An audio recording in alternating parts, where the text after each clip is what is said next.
Well, it's been another crazy few weeks over here. It's crunch time, and we haven't had a day off. But it's all good because we are finally starting to see some real progress, like finishing my 27-hour stenciling project at the Riverside Retreat. I started stenciling the patio a couple weeks ago, squeezing in hours whenever I could, and I'm relieved to say that it is finally over. And I posted a full tutorial in today's blog, so I'll link to that below. And now that that's out of the way, we can start landscaping and bringing in furniture and lighting back there. Our goal is to have the entire backyard completed within the next month, which should be doable as long as there are no more big surprises. Speaking of completed, we've officially finished the very first room in the Heights house, the guest bathroom. We knocked this room out in just a few weeks after tiling started last month. I shared a video and blog tutorial for the wall treatment we did, and also posted the before and after reveal last week, which I'll link to in the description in case you missed it. It feels so nice to have one room checked off the list, and it's such a relief that nothing went terribly wrong because things aren't going as smoothly in the master bathroom. I ordered these gorgeous 10-foot porcelain slabs for the shower walls from Bedrosians, but they're super thin and fragile, and you need special equipment and certifications to install them. It took several strong guys hours to carefully transport them inside and a few days to carefully cut and install them. So when we were upstairs working on the guest bathroom, they were downstairs cutting the last slab, and sure enough, it cracked right in half. You can only imagine the despair I felt in that moment. Although the whole time that they were working on this, we were holding our breath waiting for this to happen because they really are that fragile.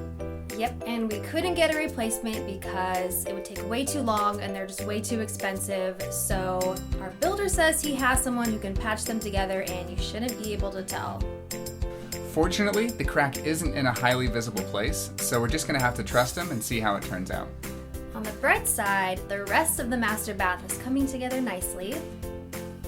Our diamond floor tile was installed and I'm completely obsessed. And last weekend, we started on the wall molding, which is going to look great once it's painted. Elsewhere in the house, our kitchen counters were finally installed.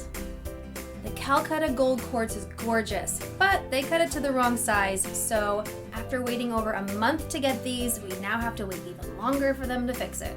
And that is holding up the cabinets as well as the plumbing install for the rest of the house and being able to get running water. Our timeline keeps getting pushed back and there seems to be no end in sight. At least there's finally been some progress on the exterior. Irrigation is complete and our sidewalk and front steps were poured, although the steps weren't done properly and have to be redone. Pavers were installed in the backyard and we now have a patio. And landscaping began a couple days ago, which will completely change things and make the house feel much more finished. The last month of the Heights house has felt like 2 steps forward and 1 step back.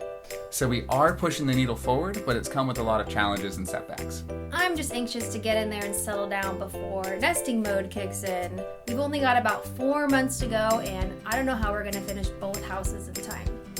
Well, speaking of kicking in, baby girl has been very active. The doctor says that she's happy and healthy and full of energy. I wonder where she gets it from. It's such an awesome experience to actually feel her moving, and it makes it all feel so much more real. Baby girl, we're going to show you this vlog 10 years from now so you can see how hard your parents were working to give you a better life. It really will be awesome to look back in these vlogs 10 to 20 years from now to remember these days and show our daughter what our life was like. Thank you, technology, and thank you guys for watching, and don't forget to subscribe below so you can see how these houses turn out and if we actually get to move in before this baby comes.